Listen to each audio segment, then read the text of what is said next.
네, 정치권의 동향을 대기자의 시선으로 짚어보는 기자 대기자 시간입니다. 오늘도 성한용 한겨레신문 선임기자, 이종훈 시사평론가 두 분과 함께하겠습니다. 어서 오십시오. 반갑습니다. 안녕하십니까. 네, 이종훈 평론가님께서는 내일 이제 연휴가 시작되는데도 오늘 섭외에 흔쾌히 응해주셔서 감사의 말씀드리겠습니다. 네, 오늘도 잘 부탁드리겠습니다. 네, 오늘 발제는 성 기자님께서 해오셨죠? 네네, 검찰청 폐지 이후에 그 여진이 계속되고 있고요.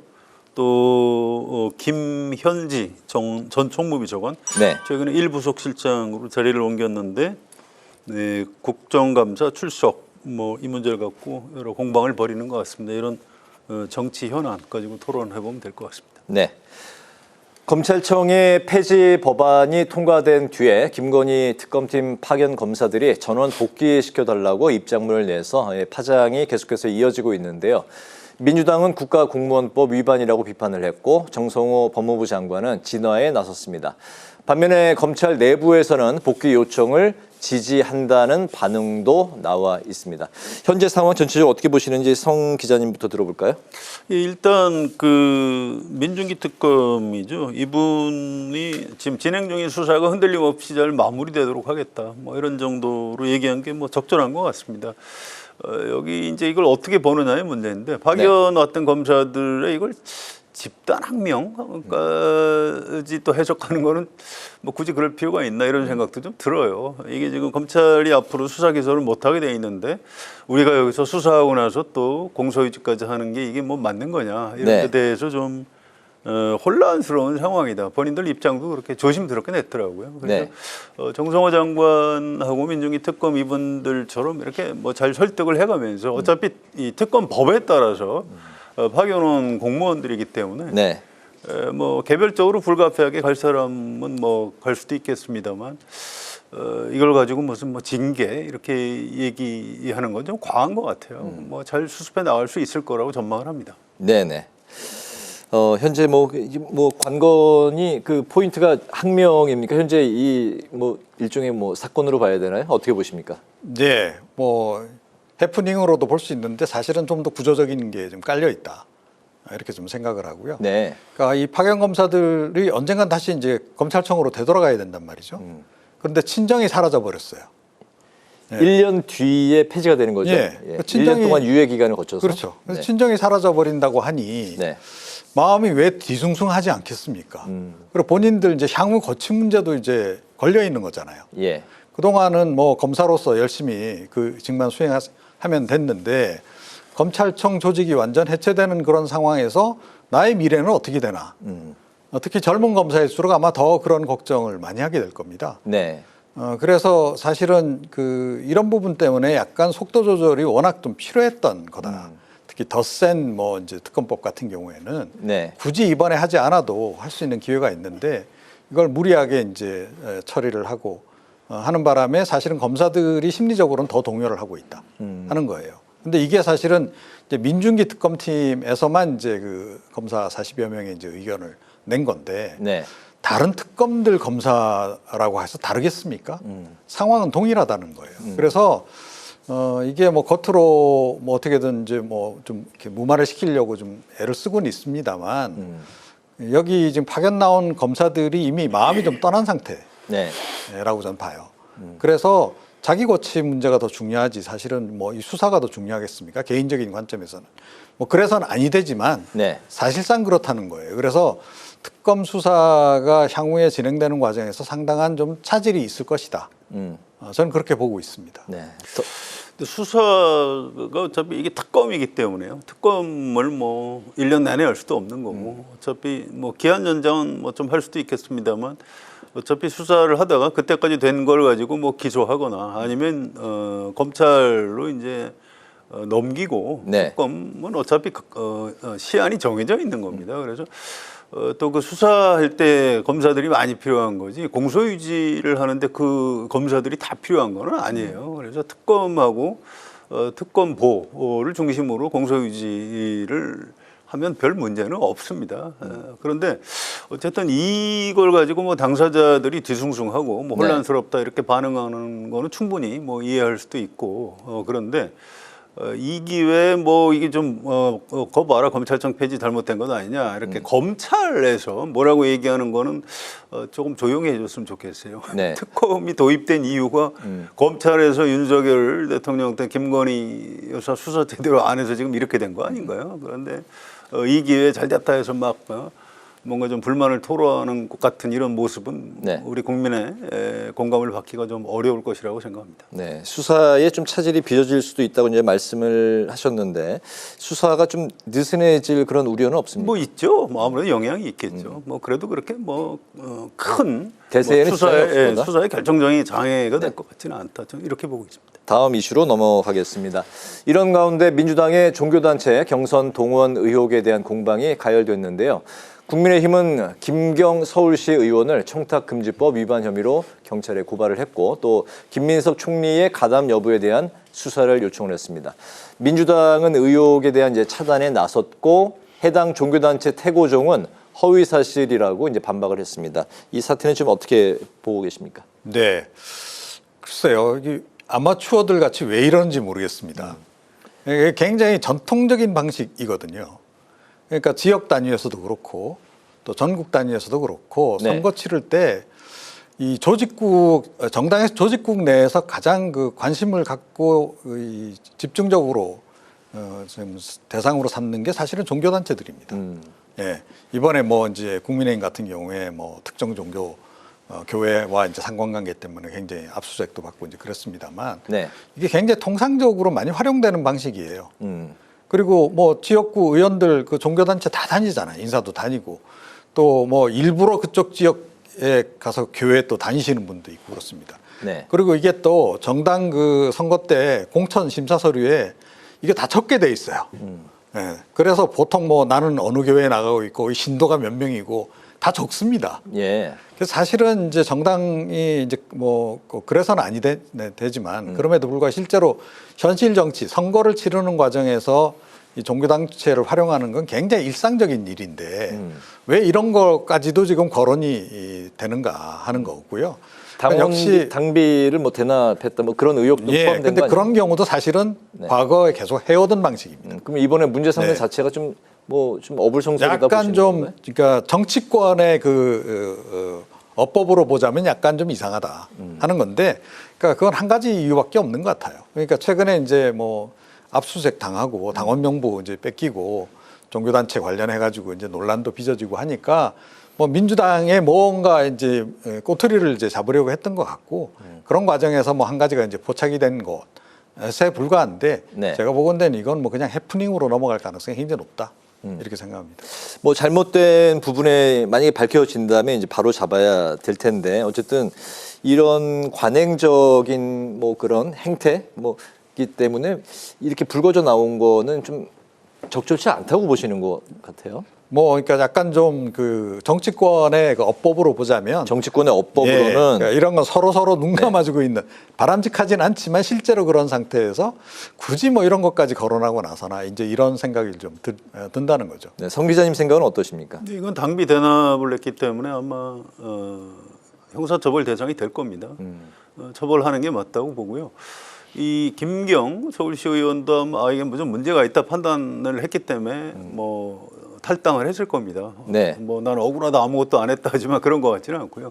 또 민주당 서울시당에서 조사를 해보니까 이게 문제가 있었다고 합니다. 그래서 이건 제명 사안인 것 같다라고 지금 지도부에 당 지도부에 지금 보고를 한 그런 상태고요. 네.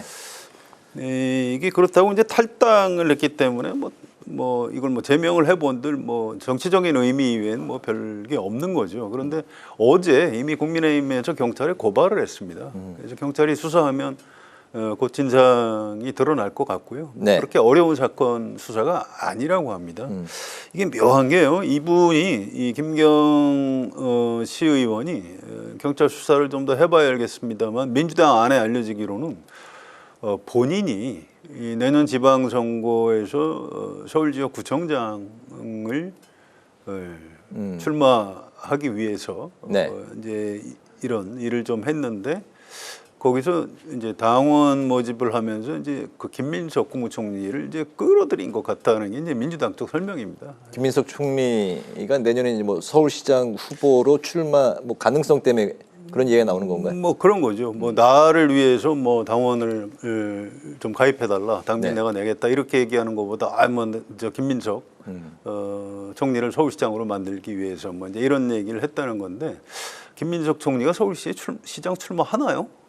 지금 그것도 결정이 본인은 안 하지 됐는데. 않겠다고 최근에 뭐 밝힌 것 같은데. 아니요, 그건 뭐 그 말을 다 믿을 수는 없고 뭐 할 수도 있고 안 할 수도 있습니다만 이제 이거를 일단 사건은 정반대로 예를 들어서 김민석 국무총리가 민주당의 서울시 의원들 몇한테 이렇게 부탁을 해서 무슨 당비 대납해 줄 테니까 당원들을 모집해달라 이랬을 가능성은 제가 보기에는 없어요. 네. 그래서 이거는 경찰이 좀 신속히 수사를 해서 이게 이제 아까 평론가님 말씀하셨듯이 정치에서 정당에서는 좀 오래된 관행이긴 한데 어차피 이건 좀 잘못된 겁니다.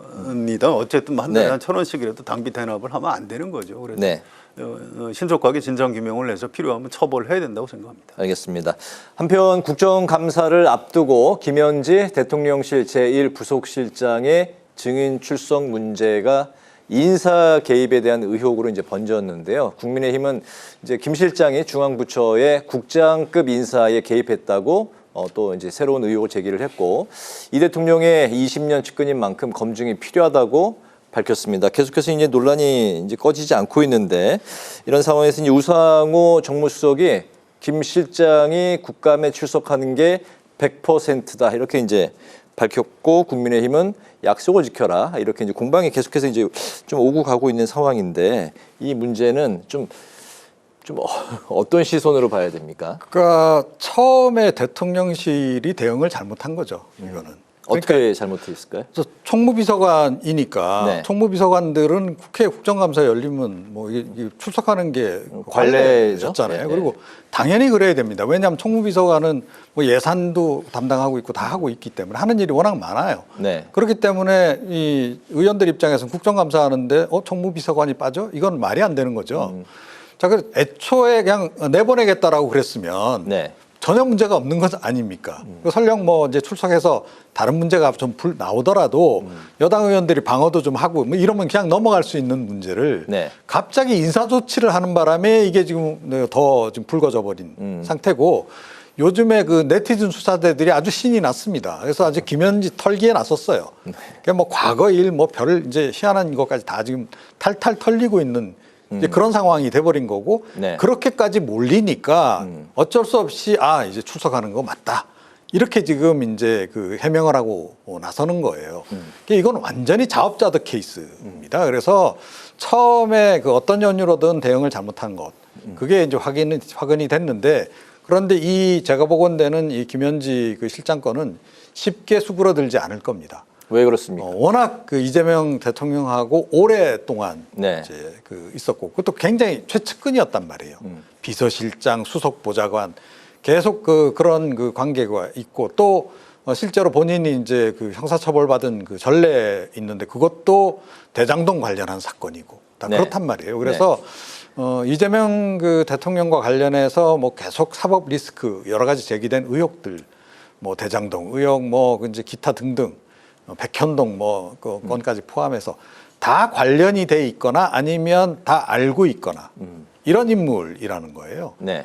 이거 야당이 그냥 놓칠 리가 있겠습니까? 아마 집중적으로 계속 물고 늘어질 거고요. 그 과정에서 지금 사실은 뭐가 튀어나올지 모른다 이렇게 생각합니다. 국감에서 이제 김현지 비서관이 현재 이제 부속실장인데 출석을 한다면 이 대통령에 대한 공격으로 이어질 것이다. 네, 당연히 레버리지로 만들 것이다. 예, 맞습니다. 알겠습니다. 뭐 어떻게 보십니까? 그러니까 총무비서관으로서 국정감사에 증인 출석을 먼저 하고 네.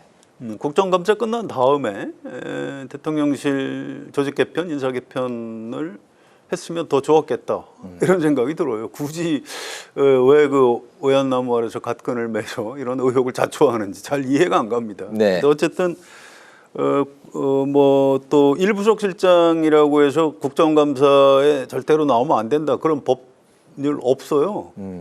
또 이제 뭐 본인도 뭐 국회에서 정인 채택하면 나가겠다 이렇게 얘기를 한다고 하고 또 주위에서도 뭐 나갈 거다 뭐 이런 얘기들을 많이 합니다. 그래서 예. 일부속 실장이 됐어도 국정감사의 정인으로 나왔으면 좋겠어요. 그래서 제가 알기로는 이 김현지 실장은 사실은 실무 측근이라고 봐야 됩니다. 그래서 이걸 뭐 자꾸 실세 이렇게 얘기하는 건 뭔가 좀 잘 안 맞는 측면이 있어요. 근데 자꾸 뒤로 숨다 보니까 혹시 그 좀 숨은 실세 아니야? 뭐 측근 실세 아니야? 이렇게 오해를 받는 측면도 꽤 있다고 봅니다. 예. 그래서 이거를 본인을 위해서도 이재명 대통령을 위해서도 출석하는 게 좋겠다 이런 생각이 들고요. 이게 이제 국민의힘 의원들 중에 뭐 국회의원이니까 의혹을 제기할 수는 있는데 조금 거슬려요. 일단 박정훈 의원이 이 국장급 인사에도 뭐 개입을 했다 이런 주장을 하면서 본인이 이런 주장은 좀 더 확인이 필요하지만 이렇게 단서를 달고 그런 얘기를 해요. 네. 아니, 박정훈 의원은 언론인 출신인데 언론의 가장 기본이 일단 팩트 체크를 하고 의혹을 제기를 하는 겁니다. 근데 그걸 덜 한 상태에서 이 얘기를 꺼냈고요. 또 뭐 대통령 비서실장이 원래는 홍익표 전 의원이었는데 김현지 실장이 캠프에서 강훈식으로 바꿨다. 뭐 이런 얘기를 또 했어요. 아, 홍익표 전 의원에서 강훈식 의원으로 네, 바뀌었다. 그 역할을 하는데 김현지가 바꿨다. 당시 총무비서관이었다. 네. 아니 그 당시 총무비서관이 아니겠죠. 뭐 네네. 어쨌든. 네네. 그럼 이게 박정훈 의원이 이제 얘기한 얘기인데 아니 이게 맞는 얘기예요. 전 도저히 아니 김현지 대통령입니까? 그러면 지금 이재명 대통령은 허수아비예요. 지금 무슨 얘기? 지금 이 얘기를 믿으라고 하는 건지 도저히 알 수가 없고요. 네. 또 이제 이 김현지 실장의 학력에 대해서 뭐 잘 알려지지 않다 보니까 벌어진 일인데 김장겸 의원, 이분도 또 언론인 출신이에요. MBC 사장까지 하신 분 아니에요? 예. 무슨 신구대의 환경 조경학과 나왔다 김현지 실장. 오늘 뭐 그 당시 이제 상명여대 93학번으로 그 언론에 조금 전에 나온 것 같습니다. 그렇죠. 네네. 근데 이제 그때 그 신구대 교수였던 네네. 분이 산림청장이 됐다. 이거 김현지가 인사한 것 아니냐. 하루 만에 아닌 걸로 드러났잖아요. 네네. 아니 방송사 사장까지 한 분이 이렇게 막 던지셔도 되는 거예요. 이거 이렇게 하면 오히려 네. 김현지 실장에 대해서 좀 더 정확한 팩트를 가지고 우리 국민이 알 필요가 있는 겁니다. 중요한 네. 이재명 대통령 측근이기 때문에 이 국민의힘 의원들 좀 자제해 주셨으면 좋겠다. 이 당부를 꼭 드리겠습니다. 네. 어쨌든 뭐 지금 출석 가능성이 높다고 우상호 수석이 입장을 밝혔기 때문에 한번 지켜봐야 될 것 같습니다. 이런 상황에서 민주당이 국정감사 기간에 민생 법안 처리를 위해서 본회의를 열자고 제안을 했습니다. 통상 이 국감 때는 본회의를 열지 않는 게 관례였는데 비쟁점 법안 처리를 위해서 노력해 달라는 건데 과연 현재 정쟁이 강하게 이제 오고 가고 있는 그런 상황에서 국민의힘이 좀 어떻게 화답을 할지 이 상황은 좀 과연 기존의 관례를 깨고 비쟁점 법안, 특히 이제 뭐 민생 법안을 처리하기 위해서 국민의힘이 본회의에 화답을 할지 어떻게 보십니까? 글쎄요, 이것도 사실은 그 민주당 지도부가 이 첫 단추를 잘못 깼죠. 그러니까 기억하시겠지만 이제 이재명 대통령이 장동혁 대표 불러서 여야 그 지도부 회동하고 난 직후에 네. 곧바로 그 여야 민생경제협의체 만들기로 합의했다. 이렇게 발표하지 않았어요. 네. 그게 제대로 굴러갔으면 지금 한참 일을 하고 있겠죠. 네, 벌써 합의된 법안들도 뭐 수십 개 나왔을 거고. 그런데 실제로 어떻게 전개가 됐습니까? 처음에는 뭔가 될 것 같았어요. 그래서 민생협의체 뭐 관련해서 뭐 쌍방이 뭐 3인씩 해서 뭐 만든다는 것까지 합의도 되고 이제 그런 상황에서 무슨 일이 또 불거졌냐 하면 사실은 여야 원내대표가 또 만나가지고 뭐 특검법이니 뭐 이제 이런 거 정부조직법 이 협상을 또 했잖아요. 네. 해가지고 합의를 또 했어요. 네, 기억하실 겁니다. 그래서 네. 뭐 정부조직법 금융위원회 뭐 이렇게 개편하는 거라든가 이런 거는 국민의힘이 협조를 해주고, 네, 그 대신에 이제 그 특검법에서 약간 좀 국민의힘이 문제 제기하는 것들은 조금 수정하고, 네, 수정하고 이렇게 합의가 이루어졌는데 당일날 정청래 대표가 이걸 엎어버리잖아요. 네. 그리고 그 다음날 대통령이 나와가지고 그 100일 기자회견에서 정청래 대표 편을 들어주고, 자 그러면서 이 판이 또 깨졌고, 그 어떻게 됐습니까? 정부조직법 하면서 이번에 금융위원회 개편 부분은 또 빼지 않을 수 없었고, 이렇게 다 꼬여버린 거예요. 이게 다 엮여가지고. 네. 자, 이런 상태에서 야당이 지금 이제 장외투쟁으로 이제 나가버린 거 아닙니까? 장동혁 대표가 처음에는 대통령 만나고 와가지고 굉장히 호의적으로 반응을 했었어요. 그러다가 지금 완전히 돌아선 상태인데 네. 이제 와서 다시 이제 바짓가랑이를 잡으면서 아, 우리 민생 그거 합시다. 하면 국민의힘이 쉽게 돌아올 수 있겠냐는 거예요. 일단 감정적으로 네. 이 상황이 지금 별로 좋지는 않다. 국감 기간에는 쉽지 않다. 예, 그리고 아마 이제 궁극적으로는 그렇다고 해서 이제 국민의힘도 민생을 외면할 수는 없기 때문에 네. 이제 어느 시점에 가서는 아마 이제 뭐 민생협의체를 다시 가동을 하든지 아니면 민생법안 우선 뭐 몇 가지 처리한다든지 합의를 해주긴 할 겁니다. 근데 지금 당장은 지금 그런 상황이 아니다. 그리고 제가 보건대는 네. 이게 민주당 지도부가 그러니까 이런 그 완급 조절 내지는 그러니까 이 국회에서의 그 어떤 그 원내 전략 네. 이런 부분에도 제가 보건대는 뭔가 이렇게 여당답지 않게 왜 이렇게 쫓기는지 모르겠는데 너무 입법 그 독주를 지금 하다 보니까 이게 뭔가 이렇게 좀 야당하고의 그런 협치 구조를 만들어내는 그 역량면에서 네. 좀 떨어지는 그런 상황이 아닌가 그런 생각을 지울 수 없습니다. 네, 민주당이 현재 야당과 협치를 하는 그런 좀 동력, 그 어떤 능력이 좀 떨어지는 능력 이제 말씀까지 하셨는데 어쨌든 이제 국감 기간에 민생 협의체 가동이 중단이 되면 10월이 그냥 날아가는 건데요. 예, 어떻게 보십니까? 예, 뭐 여당 된 지 얼마 안 돼서 아직 미숙한 것 같아요. 지금 평론가님 말씀이 다 맞는 말씀이고요. 좀 잘 해야 됩니다. 네. 그런데 머지않아서 아마 민주당하고 국민의힘이 이거 합의할 수밖에 없을 겁니다. 이걸 두 가지 이유인데요. 당장 연휴인데 그럼 뭐 그때 어떻게 할 건지, 그럼 진짜 필리버스터를 다 몇십 개 법안을 할 건지 그거 불가능하고요. 네. 또 국정감사를 해야 돼요. 야당이 국정감사를 어떻게 포기합니까? 그래서 합의는 될 것이다 이렇게 생각을 하고요. 오늘 송원석 원내대표가 기자들이 이 모든 법안 필리버스터 진짜 할 거냐? 이 기자들도 걱정이거든요. 이게 필리버스터 진짜 하면 이게 연휴도 반납해야 되고 이게 골치 아프거든요. 그래서 예. 물어봤는데 절박하게 송원석 원내대표가 그 부분은 답변을 안 드리겠습니다. 이렇게 얘기했어요. 그래서 예. 아니, 뭐 그렇게 하지는 않겠다 이런 얘기입니다. 그래서 여당의 여러 가지 문제가 있어서 지금 전국이 꼬인 건 맞는데 또 이제 정치라는 게 이렇게 막판에 가면 다시 합의하게 돼 있습니다. 네. 그래서 곧 일정에 합의할 것이다 이렇게 전망을 합니다. 10월로 보시는 건가요? 그렇습니다. 알겠습니다. 지켜보기로 하고요. 오늘 경찰이 정부 전산망 화재와 관련해서 국정자원관리원 등 4곳을 압수수색했습니다. 역시 여야의 이제 공방이 오고 가고 있는 포인트인데 사고가 반복되지 않는 게 가장 중요한 포인트인 것 같습니다. 좀 어떤 수습책이 나와야 될까요? 마지막으로 좀 짧게 들어볼까요? 예, 이 와중에도 지금 여야가 서로 지금 책임 공방하고 있잖아요. 근데 지금 그동안에 이렇게 일어난 일들, 사실은 또 이제 그 시설을 센터를 하나 더 개소하려고 했던 거 아닙니까? 네. 무산된 과정, 예산이 잘린 과정, 이런 걸 보게 되면 여야 모두 책임이 있어요. 네. 네. 자기네들이 집권했을 때 잘 챙기면 될 문제를 안 챙겼기 때문에 여기까지 온 겁니다. 그런데 이걸 놓고 또 공방을 벌인다? 정말 황당하다. 네. 계속 이런 식으로 한다면 국민들이 분노할 수밖에 없다. 그런 말씀을 드립니다. 네, 성 기자님. 예, 저도 양비론으로 얘기할 수밖에 없어요. 이게 야당에서 이럴 때 공격하는 거예요. 그럼 정부 여당에서는 그냥 뭐 이렇게 비판 받아주는 게 맞는 겁니다. 어차피 이 현재 정권이 뭐 어느 쪽 정당의 정권이냐에 관계없이 그건 정부의 책임이 있는 거죠. 그래서 네. 현재 정권을 잡은 사람들이 정부를 대표해서 사과하는 거고 대책을 마련하겠습니다. 이렇게 하는 거고요.